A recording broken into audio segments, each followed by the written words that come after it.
My name is Barry Loveland. I'm here with Catherine McCormick, who is our videographer, and we're here on behalf of the LGBT Center of Central Pennsylvania's History Project.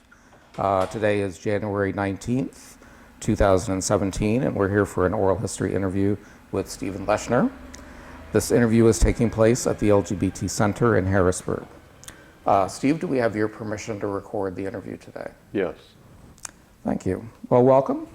Thank you. We're actually doing this the second time, so I apologize for the problems we had with the first interview, but hopefully this time we'll have no problems and get a good story from you today. Okay, we'll hope. Yes.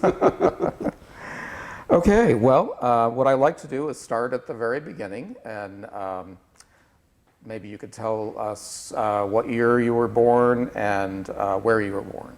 I was born here in Harrisburg, May 22nd, 1953. Okay, great.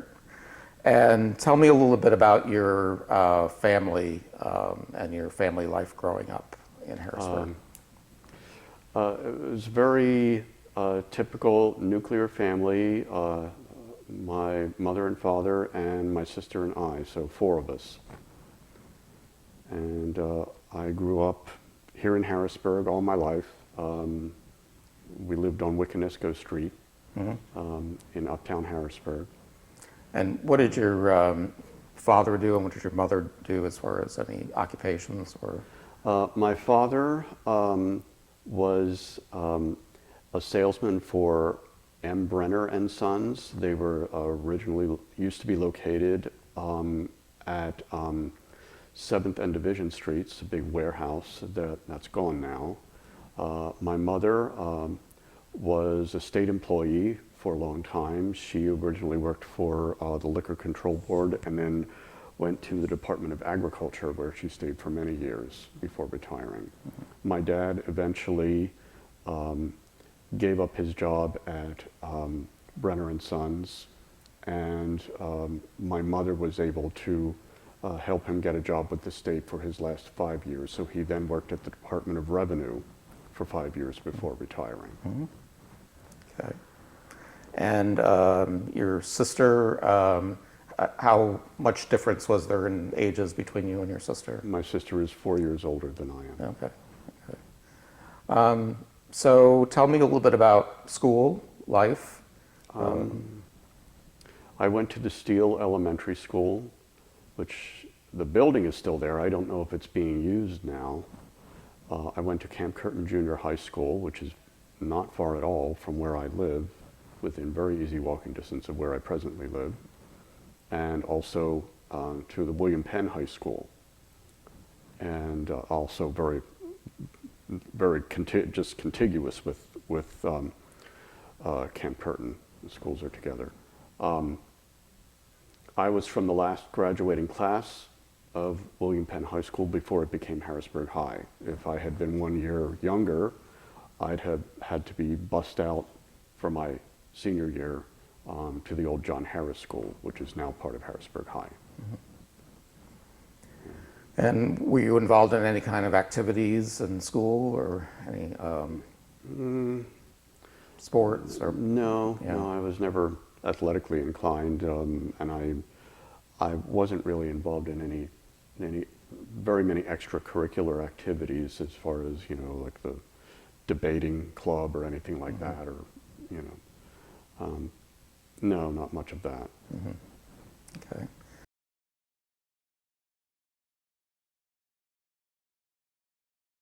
In terms of your, when did you have a sense that you were gay, when you felt different or whatever? Oh, very early on, very early on. From the time I was 4 or 5 years old, oh, really? I knew I was homosexual. I didn't know the word for it, but I definitely knew. And it's uncanny when I look back on it, but even then I had picked up the message that it was something that couldn't be talked about. And somehow I just knew that. I knew that from all the messages I was getting around me from, movies and TV that never showed men together or women together, just men and women together, you know. And the message is unintended from my parents and, you know, adults around me. I just knew it. And as I grew up, I guess maybe I was in 3rd grade, perhaps, when I came across the word homosexual, perhaps in a magazine or an article somewhere or something. I think it might have been 3rd grade, may have been a little later, but I knew it applied to me, you know. I remember saying to myself, that's what I am, you know. I went through, like we all did, you know, I went through a lot of grief about it, you know, feeling like I was the only one and all of that, and not being able to, you know, expose my feelings or divulge them to anyone. I remember thinking, you know, praying to God at night and thinking, if only you could make me, you know, heterosexual or straight or the other way. I'm not sure I even knew the word for heterosexual even. But I would pray if only I could, you know, be quote normal or be attracted to women or females, you know. And, you know, questioning why I was made this way and all of that. I remember that. Mm. So yeah, it was difficult. You know, I was definitely a closet case for the longest time, but that was survival. Mm-hmm. You know, it was the 1950s, the 1960s, and 70s. And then as you went through high school, did you have any? Did you try like dating girls or anything to?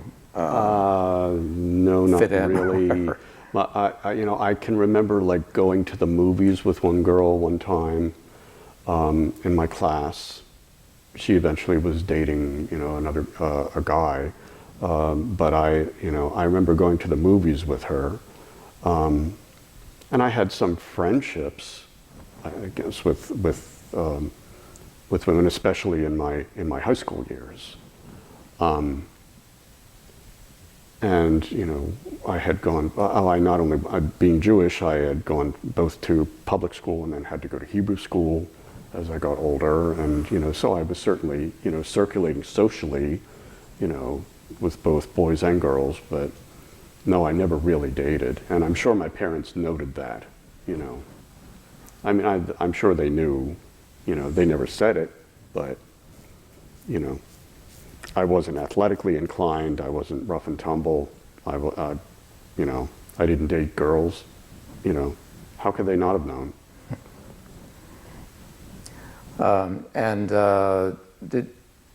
Did you have any experiences at all with other guys before leaving high school, or did you? Sexually, you mean? Sexually or affectionately or any kind of... Friendships only. You know, I had no sexual experiences until I got out of college. Okay. Mm-hmm. And I did, as far as any kind of harassment or anything, no, I did not experience any bullying from being gay because I wasn't out. However, in elementary school years, I was frequently bullied for being Jewish and was beaten up, but not for being gay because I just wasn't out. Do you want to talk a little bit about your Jewish upbringing as well, in terms of how that impacted your early years? Well, I went the gamut of Hebrew school. My father and mother did not have a Jewish education, and he felt that he felt very ashamed of that, and was thought he was very lacking in that, and he was bound and determined that his children, if he didn't have a religious education, his children were going to have it, There's two things they were going to have: religious education and piano lessons. Two things that he didn't get in his childhood. He was going to have his children have. But Hebrew school was.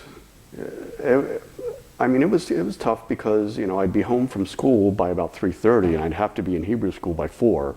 It was at the Bethel Temple just down the street from where I lived, but I'd walk there right after school.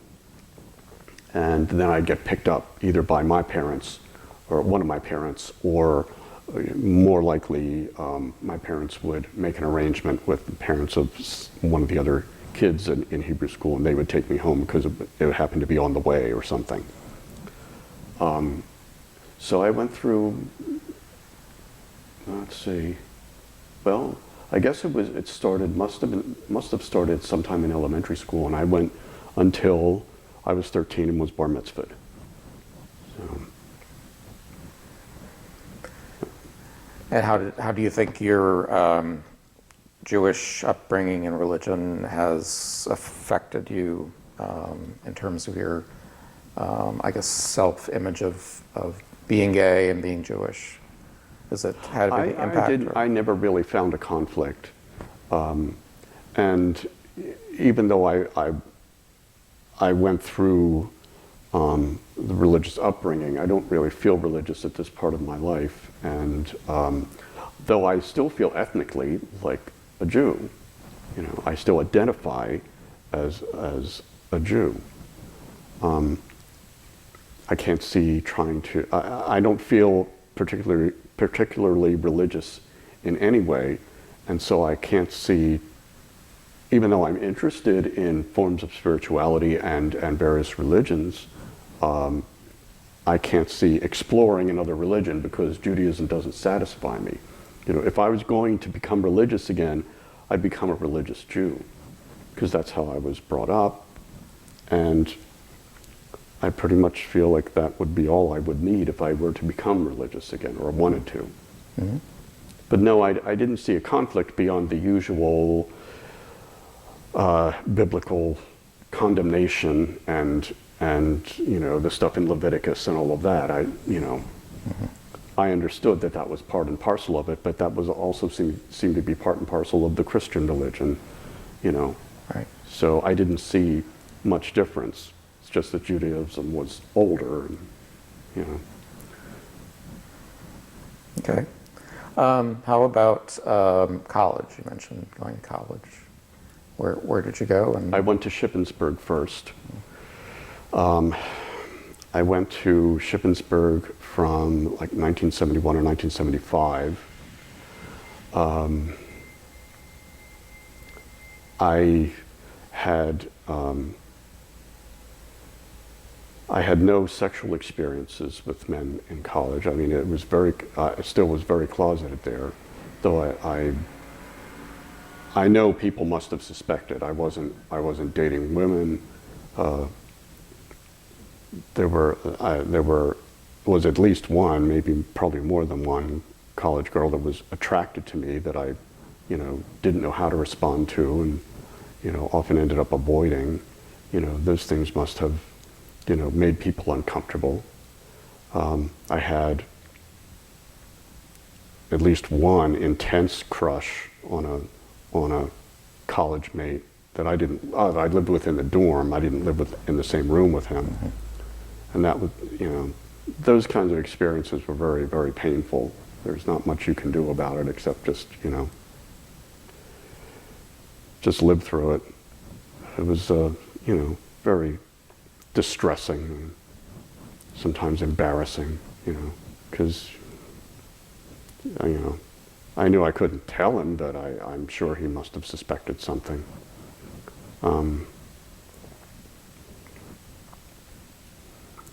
And there were others that, you know,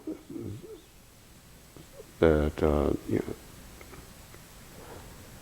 I guess made some either pointed or snide remarks toward me about it indirectly, you know. So yeah, in college, I ended up coming out. Well, the first person I ever came out to was Mary Nancaro. She was one of my college mates. We lived in the same building. After I finally got out of 2 years in the dorm, they expected you to live in the dorm for 2 years. And when I got out, I was living on the main strip in Shippensburg on King Street, and she and I lived in the same house, though not in the, it was chopped up into apartments, and she lived in another apartment. But sometimes it had a flat roof, and sometimes we'd go up and hang out on this roof, and that's where I came out to her, on the roof of of the building.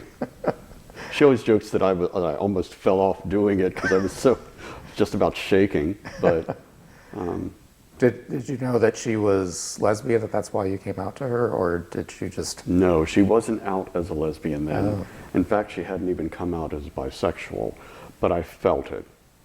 You know, I could tell. You know, didn't have to say anything.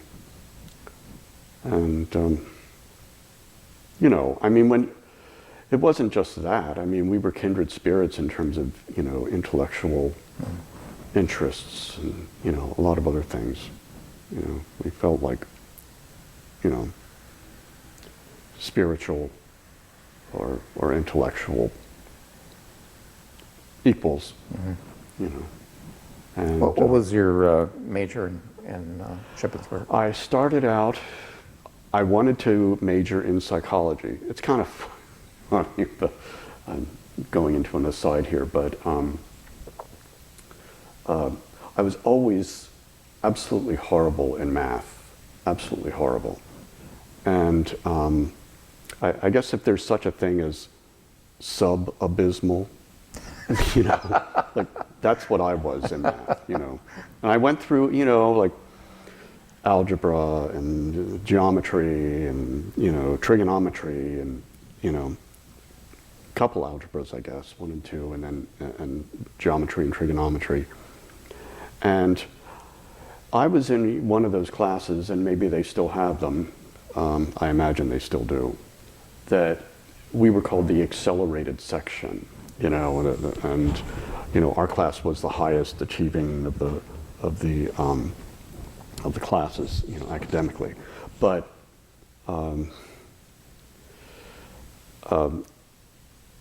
my math was just in the pits, and probably what they should have done is flunked me in math and, you know, made me repeat it.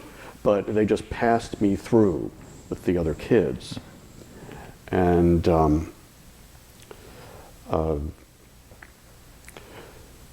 even when I took my my SATs to get into college, my math, I mean, the math was beyond me to the point where I didn't even bother using the worksheet. I mean, after a couple problems, I thought, the heck with this, I'm just going to start checking off things because I'm never going to get through this in time. You know, so I started checking off anything I could. Of course, I pretty much flunked that section. I think I only got like a 300, but my English was 600 or above, and it saved me. I was able to get into college with that. So anyway, when I got to college, or even before, I knew I couldn't do anything math-based. And math, you know, when you can't do much in math, then you can't do much in chemistry or physics, you know. So I was pretty much blocked from those things, even though I was intensely interested, have always been intensely interested in biology. So, you know, I would have maybe gone into biology if I'd been stronger in math, knowing that I would have had to take, you know, more math, or more math-based classes, but especially chemistry. But I avoided that and thought, well, you know, I'm going here to college on 2 things. I'm going here on my parents' money, and I'm going here on scholarship money. And my parents were able to procure a scholarship for me. It was called the Leon Lowengaard Scholarship for Jewish Boys. Well, now I guess that would be considered discriminatory. But back then, it was okay to keep it just for Jewish boys. But anyway, I had this scholarship, and I was going on my parents' money, and what little money my parents forced me to save from my summer jobs.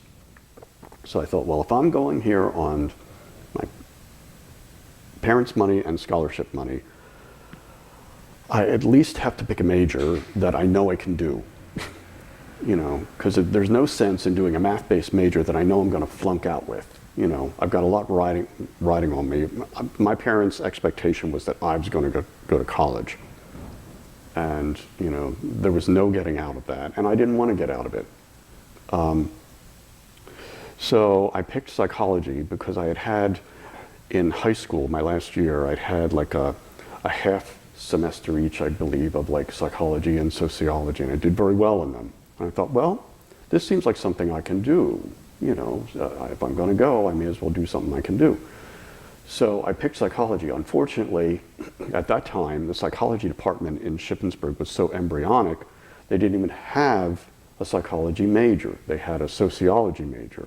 And they promised that by the next year, they would have a psychology major. So I started out as a major in sociology.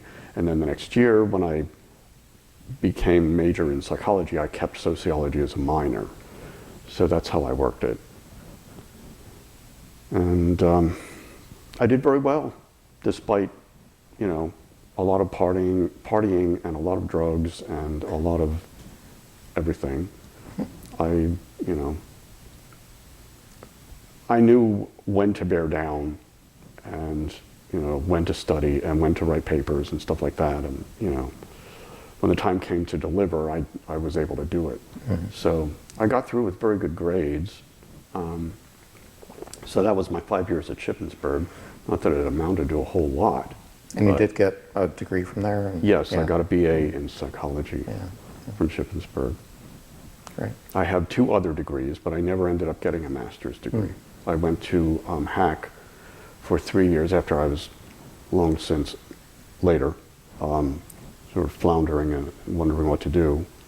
I went to 3 years of night school and got a paralegal degree, and right after that, I jumped into the Hack nursing program and went for over 2 years through the Hack nursing program, and then got out and became a nurse. Mm-hmm.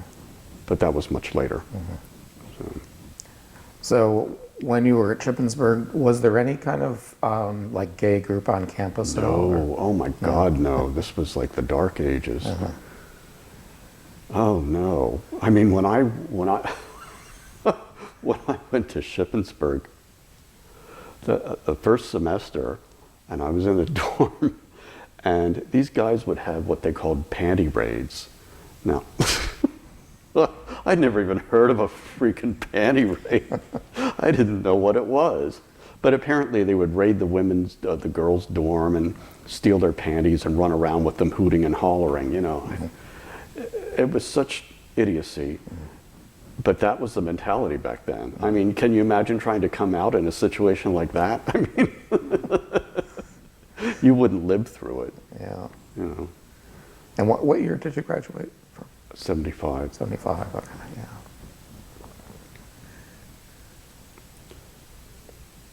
yeah. So once you graduated from Shippensburg, what was kind of like the next step in your life? What well, did you do? I was still living with my parents for a while.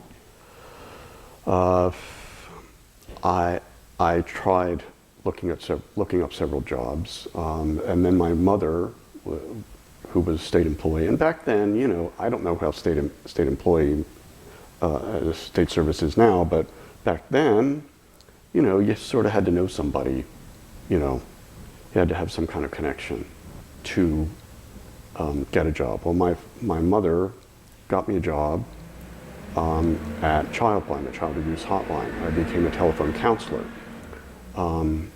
They're still there over at the state hospital. I worked there for 12 years. And after a while of it, I started to flounder and think, you know, what else can I do? And by then, it was much later in my life. It was in the 80s. And AIDS had started to happen. And I remember going to I remember actually, we were talking about Jerry. He had recommended going to this vocational counselor in Carlisle. And he gave me a bunch of tests, like sort of like aptitude tests that might show you what, you might really be interested in, what might be, something that you could do or might be interested in. And I thought that maybe the ideal job that I always would have wanted to do would have been to be a veterinarian. Of course, I knew that was way out of my league with all the science involved. But when he showed me the results, he said, "You should look at this." He said, "Yeah, veterinarian, rates high on your list of interests, but what really jumps off the page," and he said it just about jumps off the graph, is nursing."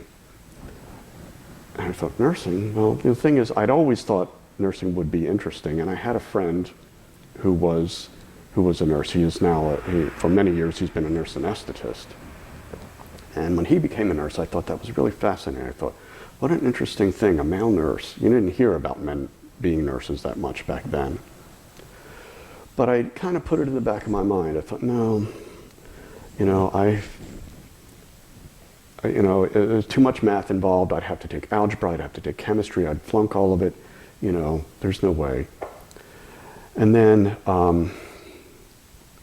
there was a guy in the apartment building that I was living in, Riverview Manor back then, named Joe Tucci. I don't know if you remember Joe. Yeah, I heard of the name at least, yeah. And he was one of the first people in Harrisburg to get AIDS. And I remember, since I lived in the building, and at that time Roger Beatty was forming the beginnings of SCAN and all of that, and I was going to those meetings, and we all thought, well, we got to do something for Joe. He's very sick. So I volunteered to, along with some other people, to go in and just see how he was doing, and if he needed something, get it, and whatever. It wasn't like caring for him intensely, but at least to try and provide some support. And I got to know his partner, John Slement, who, John was kind of a wishy-washy guy. He tried, but he couldn't really get himself together. He eventually got HIV and then AIDS and died, unfortunately, as well. But I remember one day just kind of hanging out with John and having a conversation with him. And he said, I've decided something. I'm going to go to HAC and get into the nursing program and become a nurse. And just for some reason, all of a sudden, just a light bulb went on over my head. And I thought, that is it. I've got to do it. And I thought, well, maybe I will have to take some math and sciences and stuff. But if I don't do it, I'll just be lying on my deathbed someday thinking I could have tried and I didn't. If I don't make it, at least I'll know I tried. So and this was after 3 years of night school for paralegalism, right after. So, because I was working at Childline during the day, and I had waited a long time to get on day shift because I had started on 4 to midnight shift and then gone to noon to 8 shift, and then finally got on day shift, which was always my goal. And taking night classes or evening classes there for a paralegal degree. And then when I decided I wanted to at least try the nursing program, I went to see the dean. Well, this guy, he was like a really old-fashioned dean.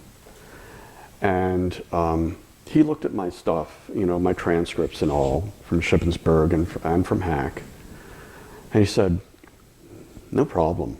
He said, I'll put you right in the nursing program. He said, the minimal, and I only took like one statistics class in Shippensburg because, you had to take a math class for psychology, for any of the humanities. You at least had to take one math class, and most of us ended up taking statistics. And I even took it pass-fail because I was afraid of the grade. So, but he said, the statistics class you had gave you enough algebraic concepts, you won't have any problem with the nursing math. He said, you've had all the sciences, because I'd had a combination of chemistry and physics that they gave us for people who were in the social sciences and stuff, So he said, you have all that. All you have to take is your anatomy and physiology and your microbiology, and you're in the nursing program. I thought, geez, if I had known that, I'd have started a lot earlier, But it turned out fine. The only thing was I had to go back to working 4 to midnight so that I could take classes during the day. And, it was very, very difficult. It was the hardest thing I ever went through. But I wanted it very, very badly. And if you're young, I was 36, I think. I was much younger than I am now. So, I wanted it very badly. I was extremely motivated, and I was, and it was a real grind. But, I got through it. So then after I graduated in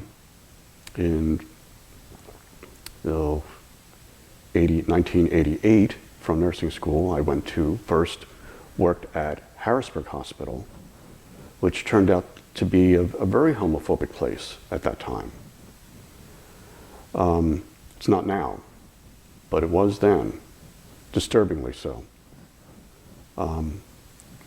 And then I went to Polyclinic for a while, I wanted to work in the operating room. That didn't work out very well.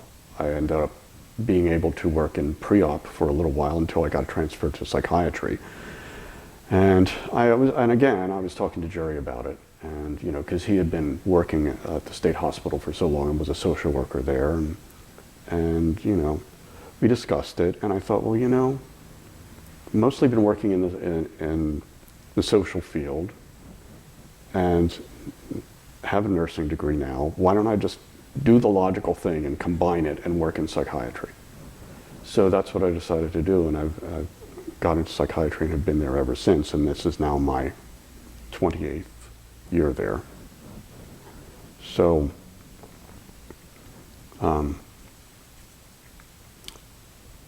yeah, I'm glad I did it. But speaking of Harrisburg Hospital and the homophobia there, I remember, like my friend that I told you about, my friend Jim, who is a nurse anesthetist now.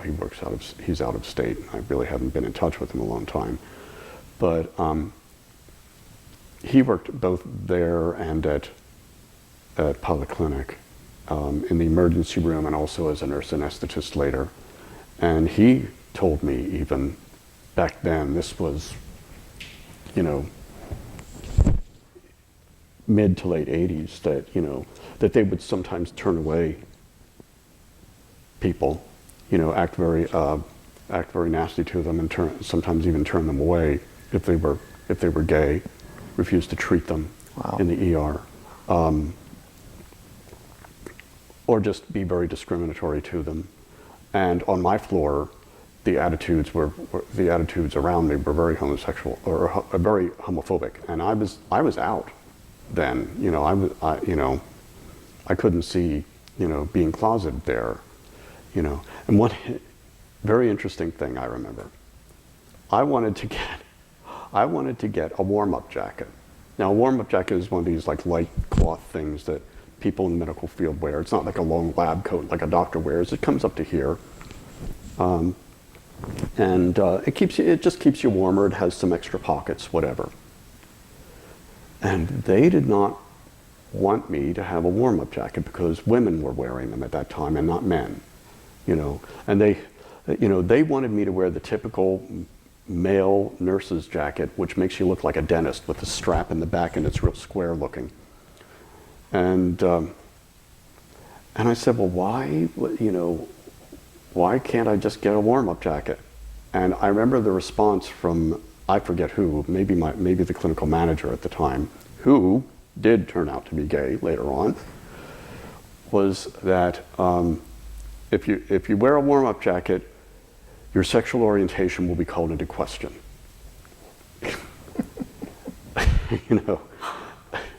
And I said, well, it's not called into question because I'm out and I don't care who knows.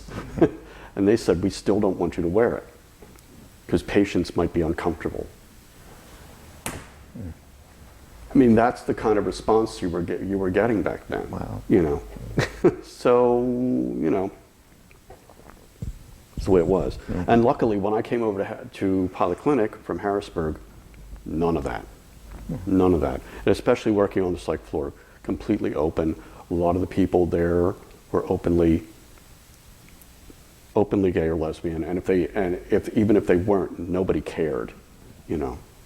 And that's the way it's remained.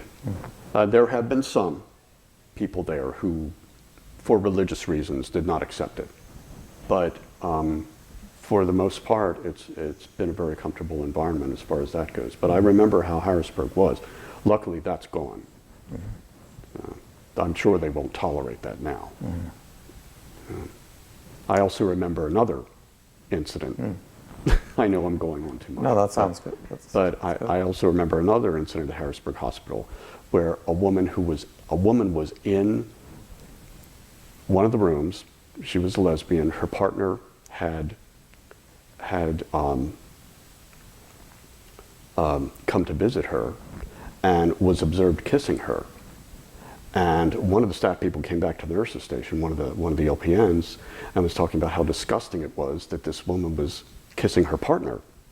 And the clinical manager, who later I found out was gay, Barry Boyer, I shouldn't say his name, but because maybe he's been interviewed here. But anyway, he said, "Oh my God, I got to see this," and he tore off from the nurses station to go and peek, you know. And then years later, I happened to run into him at a Pride Fest with his then partner, who was one of my previous clinical managers, Mark Kreider, who was always openly gay. So that was that. But yeah, the attitudes weren't good there. Yeah.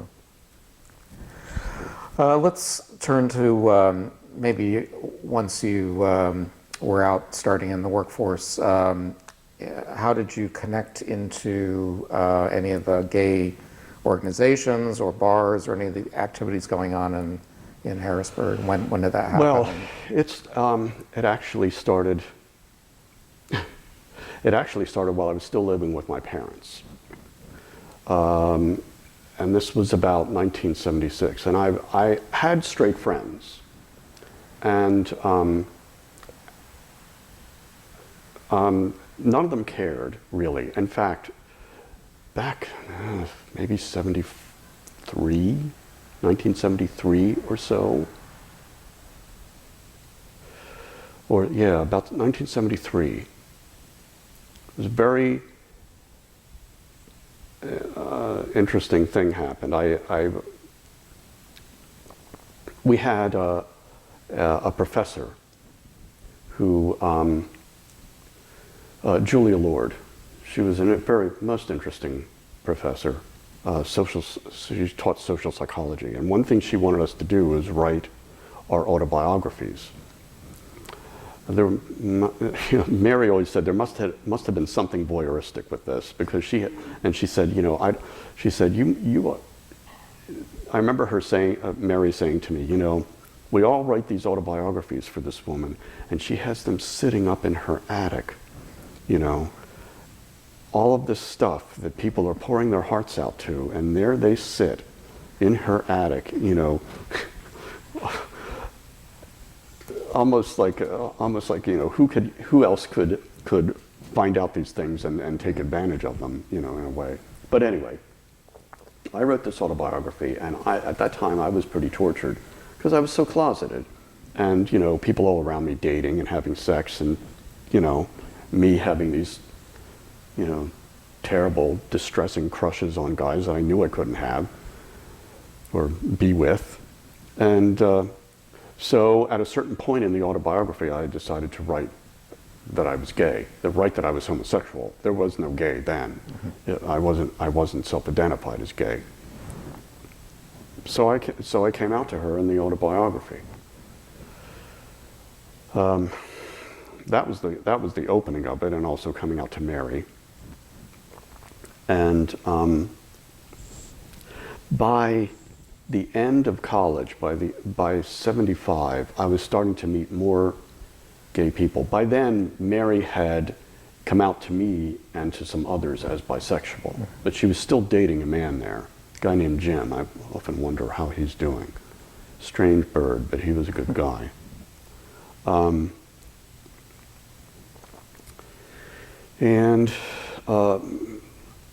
I remember going to an apartment of somebody that a woman that I knew there then knew, and she had a bunch of books lying around, and one of them was the book by Peter Fisher called The Gay Mystique.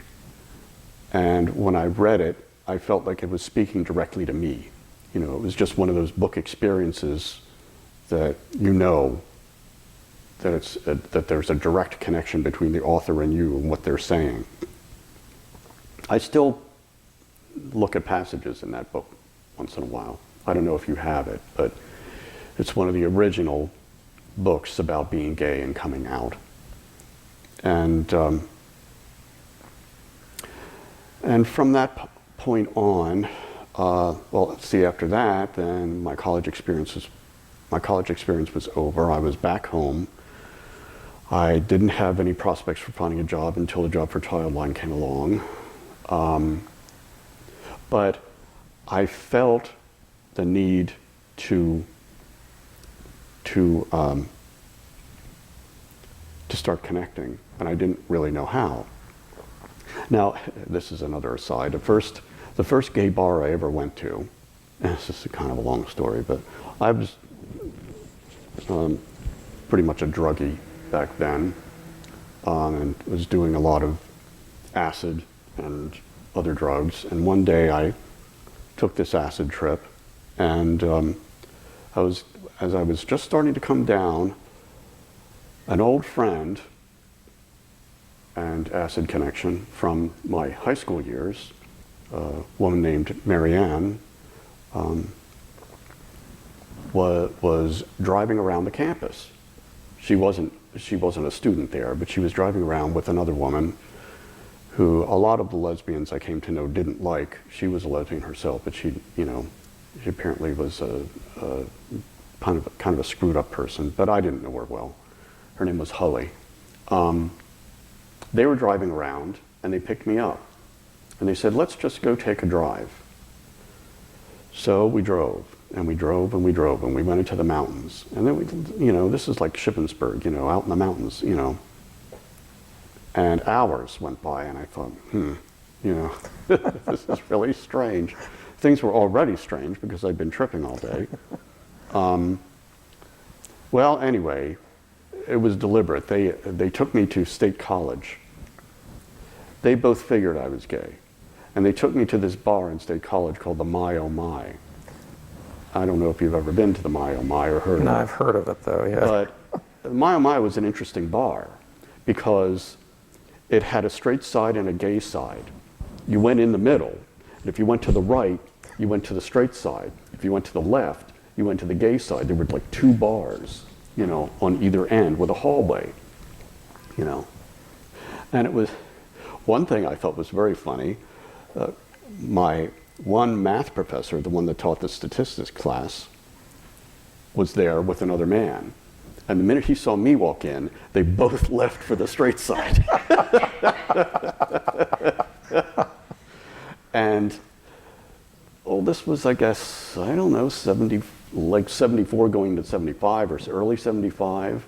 And, there are these guys there that, were like dressed in polyester shirts and, powder blue jumpsuits and things like, and listening to disco. And here I was, this long-haired hippie in flannels and jeans. And it was like looking at creatures from another planet, I didn't know what to make of it really.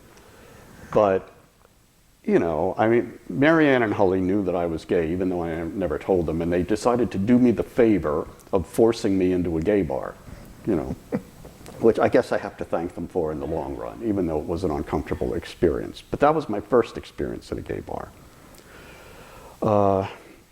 Mary got me to go with another guy that she knew that was gay, and I don't know, it was very uncomfortable. He was trying to make out with me in this car. But I remember we went to, I guess it was called, back then it was called the Dandelion Tree, which was like later the Rose and, you know, the Apple and the Frenchman, whatever. It went through so many names. Yes. Right. But I believe then it was the Dandelion Tree. And I remember actually seeing some guys that worked at Brenner's and Sons. That was another thing. Before I got the job at Childline, my dad got me this little job at Brenner's in the office, and some of the guys there were gay. And one, I remember Roger Silps kept putting moves on me during, you know, and I, you know, the last thing I wanted was my dad or anybody walking in when he was trying to do this. Not that he wasn't nice looking, but it was just too uncomfortable. But anyway, I guess I was young and had some looks back then, and you know how that goes. But anyway, that was one of my experiences. But what basically became a pattern for a little while anyway, before I left my parents' house, was, I don't know, I was working 4 to midnight, and for some reason I picked Tuesday night as a safe night. I thought it would be a safe night anyway, to go to the D-Gem, because I knew the D-Gem was gay or lesbian or whatever. And I'd sit there and have a couple beers and look at the crowd. And it wasn't a crowd. I mean, you know, I shouldn't say crowd, because it was just a small group of people that would hang out there among themselves, and they were what I would used to call disco bunnies. I mean, they were all in the polyester and everything, and they loved disco. And I looked very different from them back then. But I felt, well, this may not be the greatest, but at least for now, I'm among my own kind, you know. I need this, you know. I knew I needed it. I mean, even if I didn't put it into words, I knew it. So I started hanging out there. One night got very uncomfortable because there was a guy that was cruising me. When I got up and left and went home to my parents' place, he followed me, you know. And you know, my parents are upstairs asleep, and it's like 1 in the morning or 1:30 in the morning, you know, and here's this guy in his car, you know, parked outside my house. And I thought, Jesus Christ, what's going to happen if he comes up and rings the doorbell? You know, luckily he didn't. But anyway, that was a very uncomfortable situation, very scary. But eventually, I started going out on Saturday nights. And I'd run into people and start talking to them. And I remember talking to this one guy.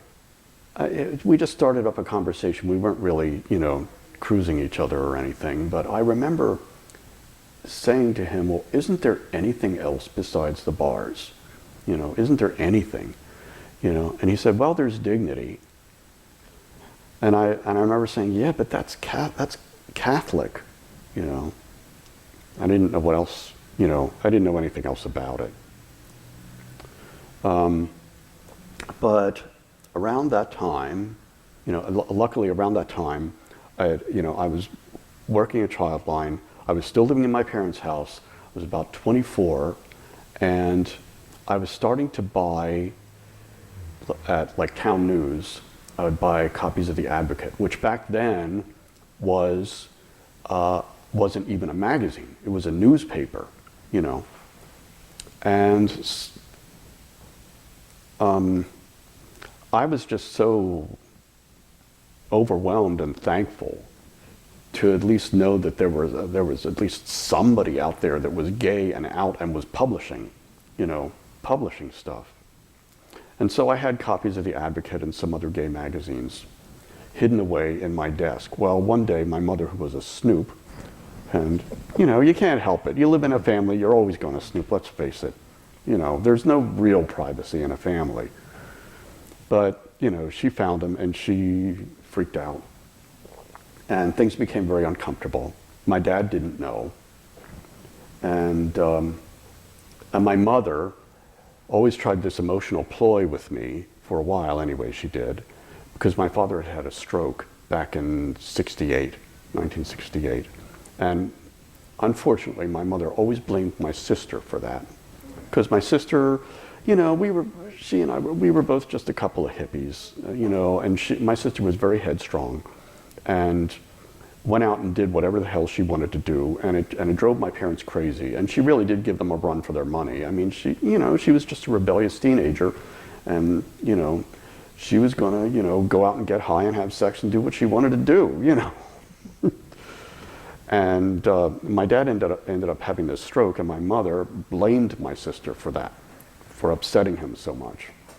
So when I finally came out to my sister, you know, and my sister couldn't have cared less that I was gay, and she always knew, but, you know, my mother would try to blackmail me emotionally, you know, and she'd say, "Don't tell your father about this. Don't tell your father. He'll have another stroke." So my sister would joke and say, "Well, the first one was on me. The second's on you." You know? You know? But anyway, once that happened, once my mother found those magazines and then those copies of The Advocate, you know, and, you know, I remember talking to her on the phone, and you know, she was so upset, and I couldn't really talk to her because she was at work, so she couldn't really say anything. There were people around, but she said, "Is it true?" And I said, "Yes." And she said, "I always knew it." And I remember saying to her, "I'm still the same person." And she said, "No, you're not." You know, and you know, the whole, "I wish I'd never had you, this is the worst thing," blah, blah, blah, you know, all that stuff, you know. And at that point, I knew it was time to leave. It had long been time to leave. Most of my friends had been out of their parents' houses by the time they were 18 or something, you know, and there I was, 24, you know, and still hanging around my parents' house, because I'm a creature of habit, or of inertia. So I knew it was time. So finally, I got my own apartment. I got out to Locust Grove Apartments off of Locust Lane. And I still remember, now my father couldn't quite understand what was going on, but you know, he accepted it. He thought, well, you know, he wants his apartment, you know. So, and I still remember the day I moved in, and my parents helped me, you know, move some stuff in, and I didn't have much back then. Of course, you don't when you're moving into your first apartment. Mm-hmm. But I remember my dad stood in the doorway, my mother standing there, and my dad stood in the doorway next to her, and he went like this in front of her stomach. And he said, "The umbilical cord is now broken."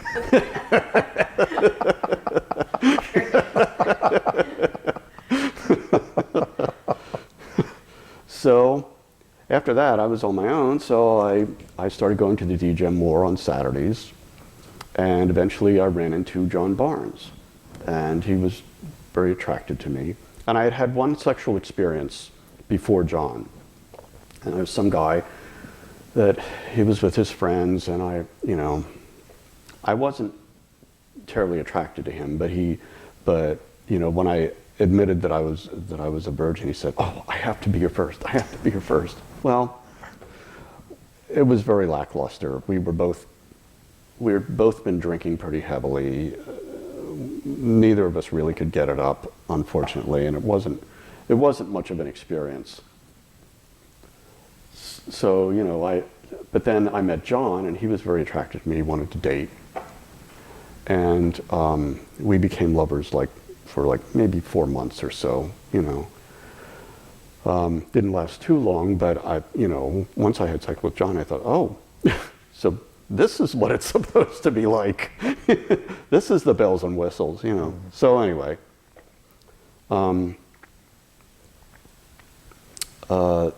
luckily, John persuaded me to come to Dignity, which was, of course, then at the Friends Meeting House. And so I met, well, John. Do you remember about what year this was? Oh, maybe 77. Mm-hmm. So I met John, well, there was John and Jerry, and Richard, Bill, John Onifrey,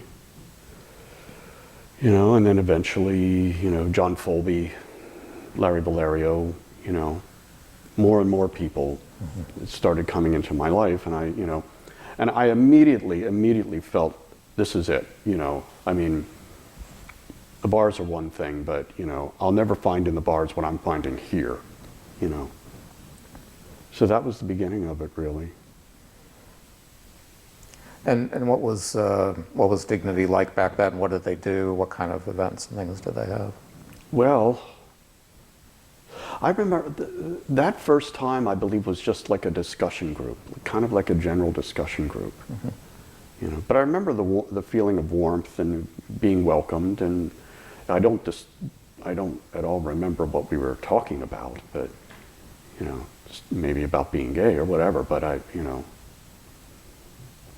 can remember feeling welcome. It's hard for me to remember much of the evolution from that, as far as from that to what it became, because it became so much more complex. Because I mean, committees were formed. Jerry was very, very adamant that there would be committees, and so there was an education committee, a social committee, a liturgy committee. I mean, there were the board meetings, and then all the committees had their meetings, and Were you over on any of the committees? I was on the social committee. I may have been on the education committee. I think there was a membership committee. There was a women's committee. There weren't many women in the group back then. That came later, but yeah, there were a lot of committees. A lot. And we had some interesting educational activities. We had, of course, a lot of social events, even from the very beginning. We had the picnics out at Pine Grove. Let me see. Oh, I'm drawing a blank now, and I shouldn't. Well, the thing is, eventually, we started playing volleyball at the old police athletic league building, which is now HMAC, and that really drew a large crowd. More and more people started hearing about it, and men and women, and mostly men, but still some women, like Barb Nisley. The more people came into that, the more people started joining Dignity, and Jerry wanted to take advantage of that by expanding the membership. And then, I guess by that time I was just becoming more and more, Jerry and I, our lives started to become more intertwined as friends, and he had the idea of leafleting the bars, so that if we were having a picnic or some kind of big activity, we could advertise it, and as long as we got permission from the bars, we'd go in and leaflet the bars, and that would bring more people into the activity. And so we went from having a group of maybe 12 people, to up to 40 people at a time at some of these picnics at the Pine Grove Furnace. We were also having picnics on City Island back then. And we went to a lot of restaurants. We had some very interesting speakers for the Education Committee. John McNeil spoke. We had a woman who, I forget her name, but she did like a one-woman show, appearing as Gertrude Stein. That went over very well. And of course, there was a lot of the liturgy stuff that I wasn't involved in, and of course, Father Saudi was involved in all that stuff, and they had their masses and all of that, Were they doing the potluck dinners? They were doing the potluck dinner. Oh yeah, they were doing the potluck dinners at the Friends Meeting House, Right. and yeah, a lot of stuff. Mm-hmm. And I remember, I don't know if it was there was a potluck one time. and I guess the Friends Meeting House had been closed because it snowed. Well, it snowed and snowed. And I remember, and I was living, I think I was living on Emerald Street by then, 2nd and Emerald.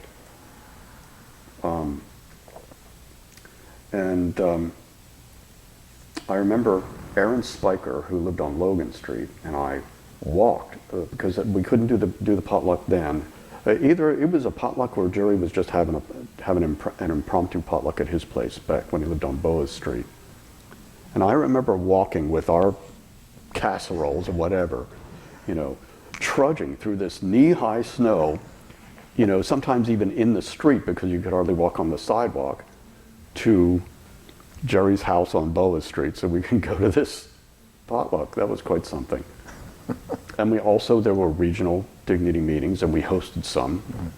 In fact, I remember one where another incredible snowstorm, incredible. And John Folby held it at his house, or at least he had the reception. I think we had the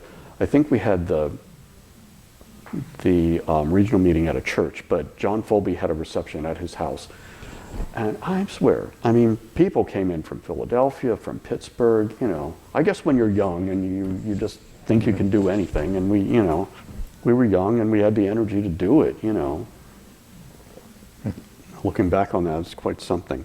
I think we did accomplish a lot in those days, And I have to say, I look back on the newsletters, the Keystone newsletter that was done. Jerry put a lot of time into that. He wrote something for each one, and it was the days before computers. And John Folby and Larry Valerio did incredible artwork for those newsletters.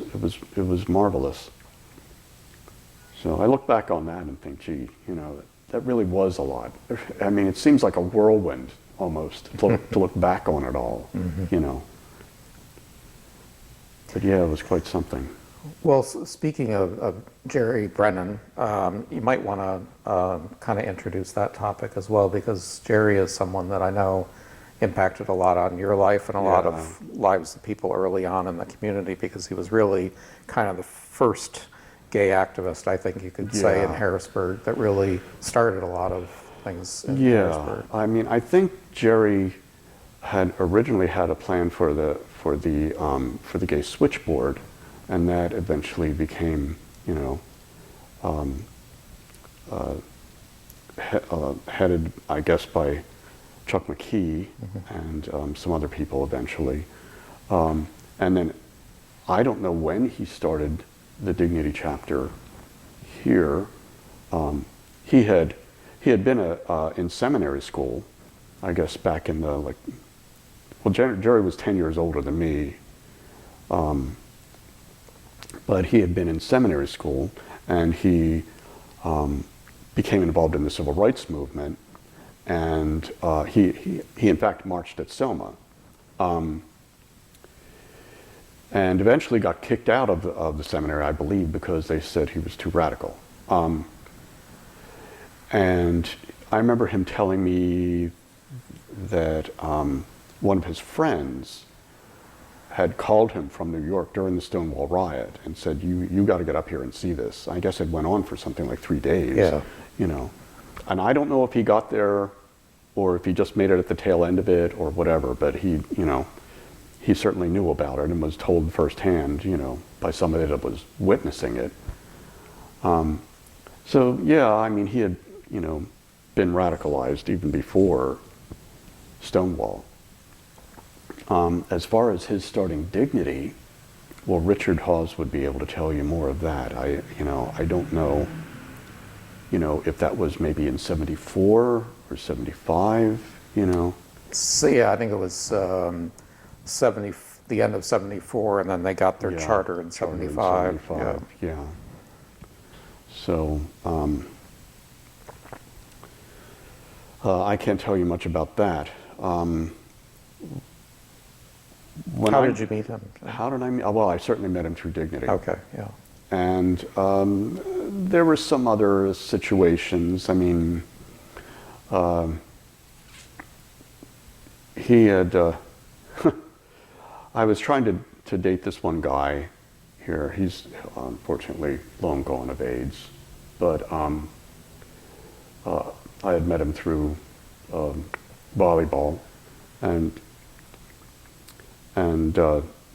it wasn't, you know, I knew it wasn't going to amount to anything, and I was pretty disappointed.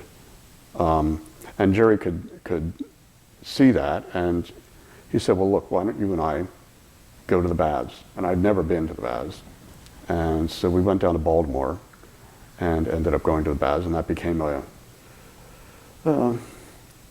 not a regular thing, but it was something we did, and I can't say I have any regrets about it. I mean, we both loved good food. We loved going out to eat. We had a lot of very close intellectual interests at times, very interesting conversations. I found out soon enough, however, that he had a very hot temper and could be a bear to be around.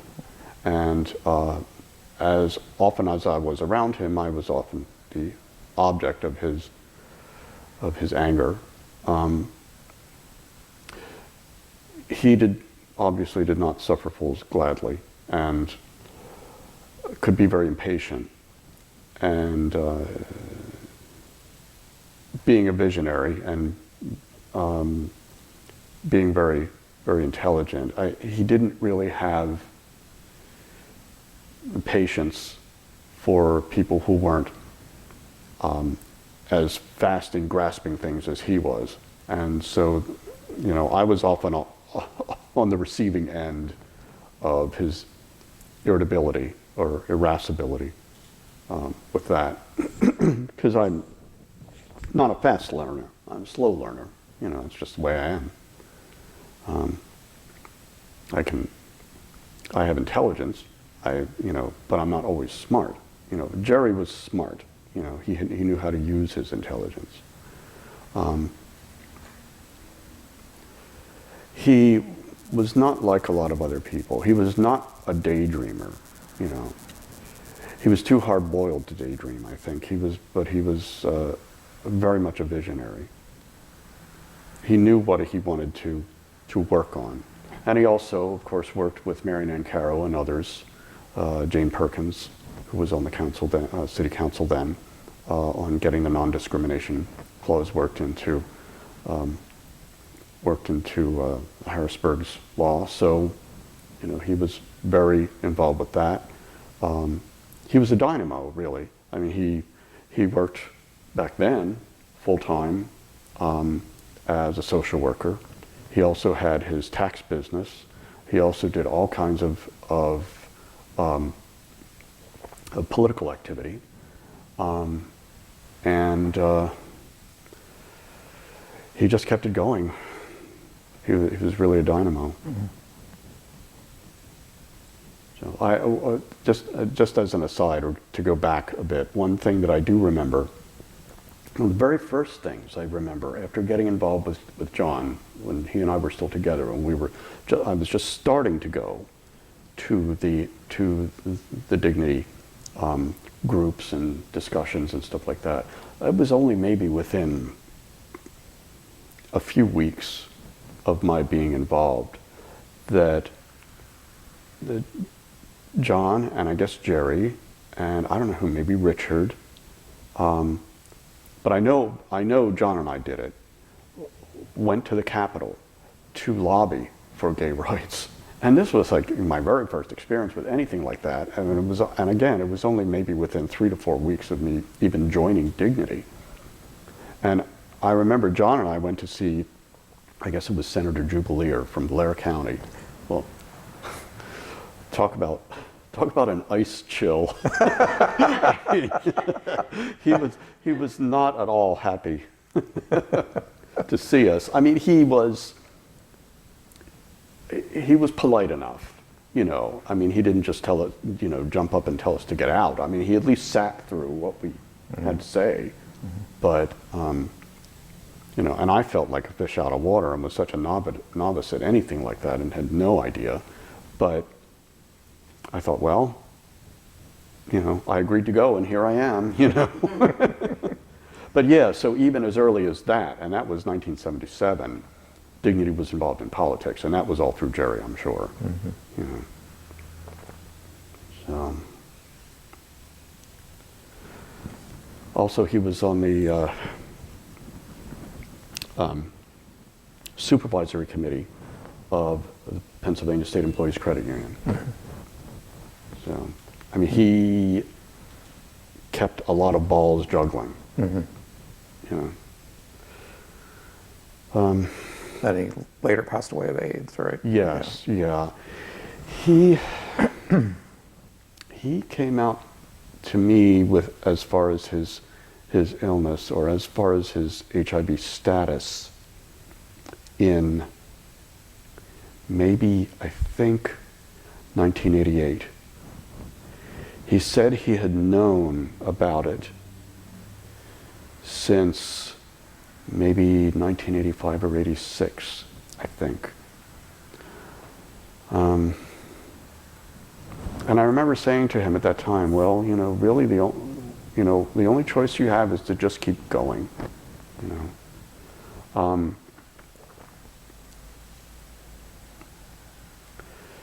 A lot of things happened with it, unfortunately.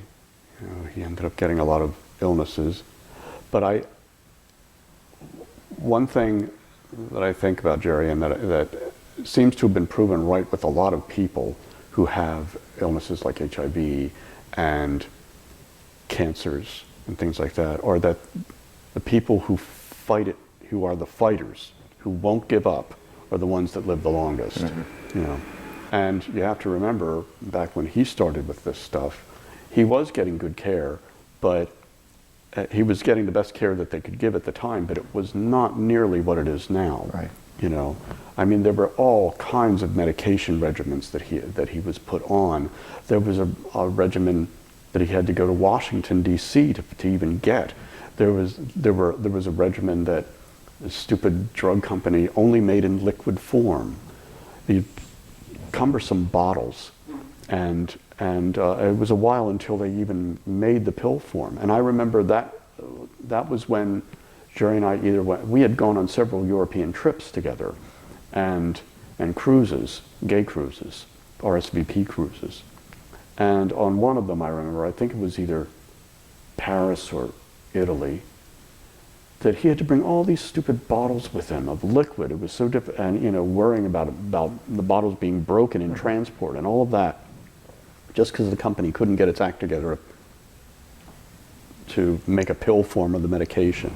He went through so many different medication regimens, and he became extremely well educated on HIV and AIDS because he not only was proactive with the meds, but he got online when you could finally get online, and learned everything he could about HIV.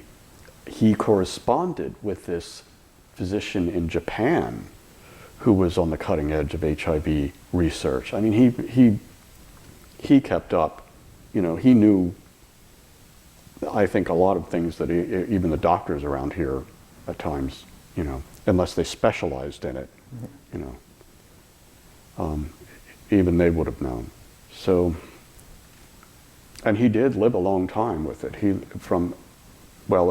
If he became HIV positive in like 85 or 86, and he died when? 2001, May of 2001. So that's a long time, you know, and of course since then the treatment has advanced. You know, so, and now I guess we're at the point where, you know, HIV is something you can live with for a long time, and it might be something else that gets you, Right. you know, in the end. But what happened with Jerry, I think, was that eventually his liver, he went into liver failure because of a lot of the medications were extremely harsh on the liver. And then once that happened, then the whole cascade of wasting syndrome and everything happened. So, You had mentioned that you were involved early on in SCAN as well, right? yeah. Can you talk a little bit about what you did with that? Not much. I remember Roger Beatty was having meetings about it. Eventually, it became SCAN. By that time, I was out of it, and I had gone into nursing school and really didn't have, I was like consumed between full-time work and full-time nursing school. I really couldn't do much. Mm-hmm. But I do remember, the beginning meetings, and they were very informal. Let me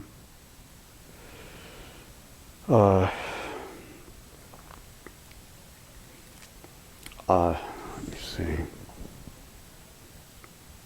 I can't remember, once SCAN became a formal organization that I ever went to any of their meetings. Mm-hmm. I did become involved in the Rural Gay Caucus for a while, and that was, maybe going into the late 70s. Mm-hmm. Late 70s, early 80s, perhaps. And I remember they had a conference here. It was at the old,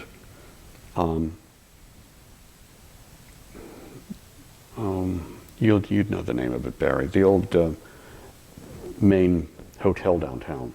The Holiday Inn. Holiday Inn. Yeah. It was at the old Holiday Inn. Mm-hmm. It was like a 3-day over the weekend conference. Mm-hmm. And they had a lot of different workshops and speakers. And that was mostly organized by Mary Nan Carroll, I believe, or she was heavily involved in that. Mm-hmm. I remember also going out to a conference, I believe sponsored by the Rural Gay Caucus, that was in the Delaware Water Gap. Right. That was quite a long time ago. And what else did we do? They had some cockamamie ideas, about going off into the rural areas and trying to make contact with gay people. I remember it was so preposterous. One was like, let's go out to like Elk County with a megaphone and say, hey, gay people, you can come out now. We're here to help you. That's sort of half joking, but at the same time, I thought, there's nothing but trees in Elk County, But they did try to do some good things. I mean, a lot of it was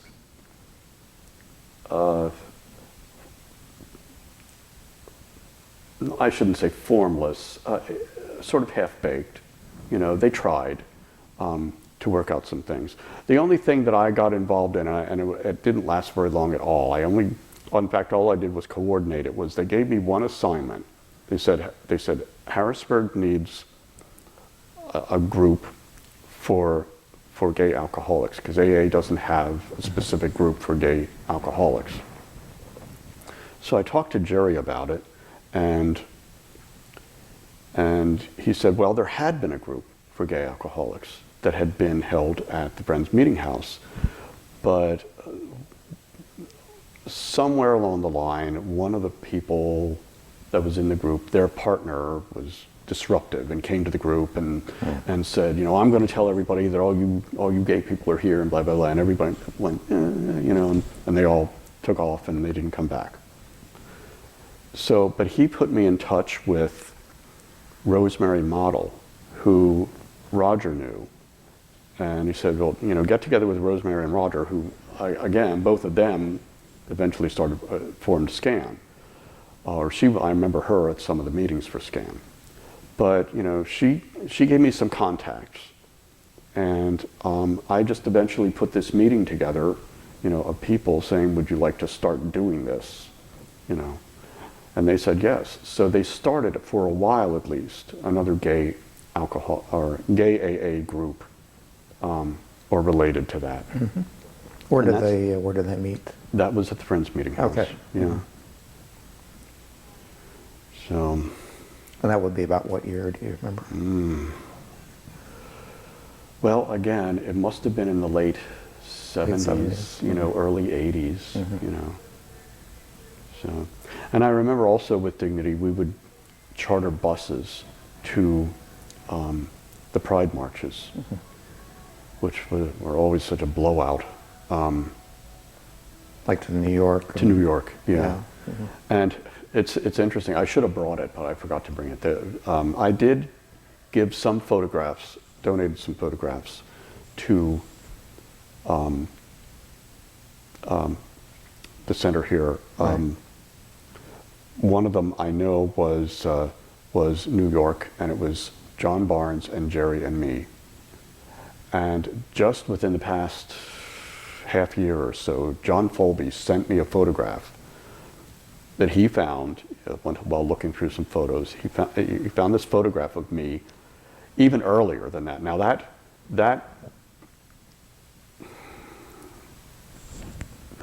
photo that I donated here, I'm thinking may have been like 85, 84. I'm trying to remember.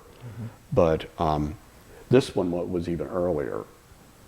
I was even younger, and I'm thinking it probably was about maybe 79. You know, so we were doing it even back then, you know, chartering buses, and that was all Jerry's idea. Right. You know. But I look at myself in that picture and I think, oh my God, I look like a lost puppy. You know, because you know, I'm just standing there forlornly holding these rainbow balloons, you know. But yeah,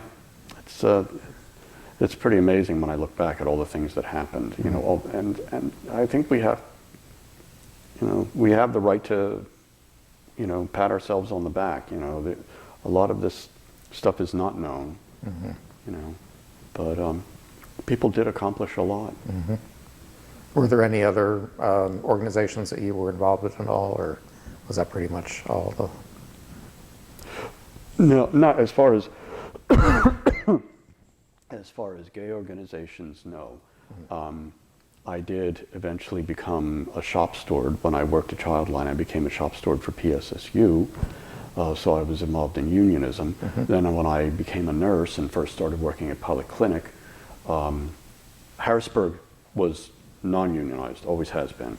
And they eventually ended up taking over Polyclinic and breaking the union. But before that happened, we were unionized, and I became a floor rep for our floor for what was then oh God, we went through several unions, actually nurses organizations like Pennsylvania Nurses, or PNA, and all of that. But I never felt comfortable in those roles. The only reason I did it was because, well, first of all, I got into the shop rep thing because Jerry represented me in a case at work, and then between him and one of the people at PSSU kind of like elbowed me. That's how it's always really happened with me. I've always just been like pulled along by the elbow. Hey, would you do this? And and the next thing you know, I'm doing it. And that's how a lot of people get into this stuff. So I got kind of elbowed into doing that, and then since nobody else would be a floor rep on my nursing floor, I did that. But I never really felt comfortable in that. And I was vice president of Dignity for a while, and I was never really comfortable with that either. I just thought, my God, what if something happens to Jerry and I have to take over or something, Of course, then other people stepped in, Richard Hill and Claire, and a lot of people, Aggie. But I never felt comfortable in any kind of leadership position. I'm a follower. I'll be, give me a task and I'll see if I can do it. But I've not ever felt comfortable being much of a leader. At work, I'm often the charge nurse, and that's enough of a role. Okay. What about relationships? I know you mentioned John Barnes was a short relationship. I've never really been in a long-term relationship. Okay. I had very short relationship with John Barnes for about 4 months. I had, for a little while, very short while, maybe 3 months, I was seeing a guy down in Baltimore for a while that I had met at the Baths. But he didn't have a car, and I would just go down and see him on the weekends, you know. And working every other weekend when I became a nurse, that, you know, but that back then I wasn't. But I would go down on the weekends to see him. But that didn't really last, and you know, it wasn't really serious. Back when I was in my, I'm 63 now, I guess back when I was in my 50s, I met a guy online, Bob Life, who, you probably met him. Nice young man, nice man, very nice person. We weren't really all that compatible. We enjoyed each other's company very much, and he was a very nice person to talk to. I didn't have a lot of common interests, but we stayed together for 9 months. And again, we only got to see each other every other weekend. Either I would drive to his place in Reading, or he would drive to my place in Harrisburg. He, as far as I know, is still a minister. He was involved with MCC, and he was, once he became ordained, he went through a lot of like flopping around looking for his vocation for a long time, and eventually he realized he wanted to become a minister. And he did apparently have a parish, or had a parish out in Ohio somewhere, but he told me the parish people there were always trying to hook him up with these ladies in the church. And it was very uncomfortable for him since he was closeted and he couldn't really do much about it. And eventually he just left it. But he eventually found his niche. He instead of working as a pastor in a church, he went into pastoral support as a pastoral and spiritual counselor for hospice with Pinnacle Health, their branch in Reading. And the last I heard of him, or from him, he had found a gentleman, I think maybe from Allentown, and they were happy together, and I hope it stayed that way, you know. Other than that, I've been alone. I don't regret it. I've never, it's kind of strange, and this is kind of a, you know, just a personal thing to tell you, but I remember a long time ago, and I remember telling Jerry this too, you know, and I was sitting alone in my car one day. I remember I was at the corner of 7th and Maclay. I was going to make a left-hand turn. It was in the evening. I'd gone to see my parents. They were pretty soon going to move out of the area because once they both retired, they moved back toward the Philadelphia area where they remained until their deaths. But I remember, you know, sitting there in my car, and this thought just came to me, you know, and I'd been through a lot of,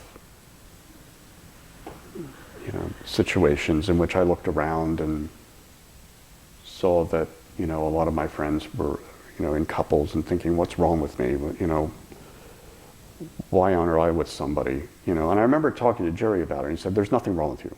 Don't worry about it. It's there, you know, just because you're alone, there's nothing wrong with you. But I remember, you know, sitting in my car, and all of a sudden the thought came to me, and I just said to myself, I'm alone, and that's okay. And that's all it was. But I guess it's sort of grown in me that that realization was always true.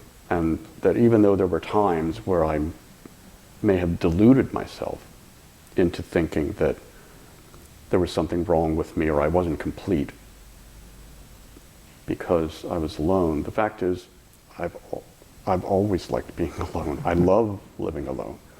And I do worry as I get older that, you know, I worry about, you know, physical infirmity and, you know, maybe not having the support, you know, and they always say single men don't live as long, but, you know, as long as I'm happy, as long as I'm satisfied with it, you know, then I'm thankful just to be the way I am. You know, I can't worry about it. Mm-hmm. So that's pretty much the way I feel about it. And you still have dignity that you attend. And, Oh, absolutely. Yeah, I mean, so I love having my friends, support you know, network. and I'm extremely, extremely thankful to have had dignity in my life all this time, because for me, I've always called it my built-in social life, you know. Like I look at some of the other people I've known, and you know, they would go to the bars, or they go, you know, they prefer not to be in a group, you know, they're not group people. But then you have to find friends on your own, you know, and people in the bars aren't necessarily people you're going to be friends with. Maybe you'll be lucky and some, you know, you'll find a good friend in a bar, you know, or elsewhere, but you know, and you know, certainly, you know, I've certainly found other friends, you know, besides, come across other people, you know. But I've often been very, very I've always been thankful to having this, you know, this group that has activities that, you know, the thing is I'm pretty much a loner, you know, and I enjoy solitude, you know. I'm a bookworm, you know. I'm an introvert, you know. I know I need to get out and socialize at times. But at the same time, I feel like it's just enough. You know, I can get my socialization, I have my friendships, but then I can have my own time as well, you know. So, but I also wanted to tell you one thing, just sort of like as an aside. Mm-hmm. There was one time in my life, I guess, when I was first starting to come out. And, you know, and I mean just not, you know, coming out is like stages. Incremental, you know, it's a process. But there was one point in my life, I guess in the, you know, mid 70s to finally by the time I got into dignity and beyond, a little bit beyond. When, you know, during that time in my life, see now I don't have as many straight friends as I used to, but I still have some straight friends. But back then, it seemed I had just as many straight friends as I had gay ones. I was starting to get more and more gay friends, and I already had my straight ones, you know. And one day I kind of like, I just took a look, you know, at my straight friends and my gay friends. And I thought, you know, all these years I've thought to myself that or for too many years, I've thought to myself that if only I could be straight, you know, life would be so much less complicated. Because if you're straight, you know, you pretty much do what's expected. It may not always work out, but you know, I mean, you date and then you go to the prom and then you get married and you have kids and the golden retriever, and then the kids go off to college, and then you have your little nice retirement off on the beach somewhere, and blah, blah, blah. And it's just a set pattern. Whereas, you know, nobody had any pattern for being gay, you know. So, you know, I thought, well, you know, maybe if I was straight, life wouldn't be so complicated, you know, and maybe, but then I just took a hard look at my straight friends and at my gay friends. And and at that time, we were all in our 20s, we were all going through the same things. And I thought, well, you know, I look at my straight friends and they're no happier than I am. I mean, they have problems with their jobs. They have conflicts with their families. They have, you know, and so do my straight friends. None of them are any happier. No one in the straight group is any happier than the gay one, and no one in the gay group is any happier than the ones in the straight one. And I thought, well, that's it. I give up. I'm not worrying about it anymore. And that's when I stopped worrying about it. Mm-hmm. So that was that. Let's see. I just wanted to see if there are any other things that you wanted to mention as far as your interview today, any stories or any things that we haven't covered enough. Not that I mean, just, I might think of things later, but I'm Yeah. I'm not sure. Okay.